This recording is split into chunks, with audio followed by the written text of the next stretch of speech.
একটা ছায়া নির্ভর গল্প হলুদ লাল রঙে লিপিবদ্ধ করেছি আমার বাম পাঁজরে।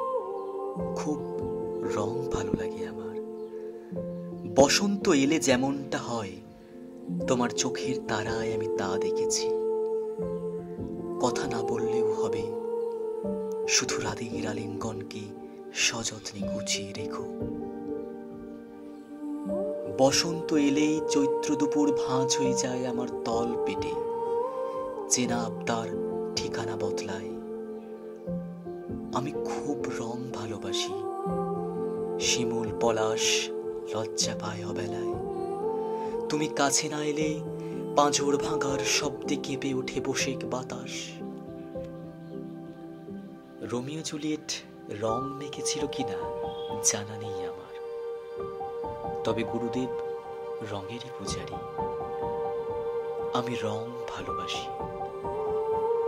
শীতের কুয়াশা ফেরি করে তুমি আমার জন্য মুঠো ভর্তি রং এনো। তখনই ছায়া নির্ভর গল্পটা পিয়ানো বাজাতে বেরিয়ে আসবে ভোরের আলো।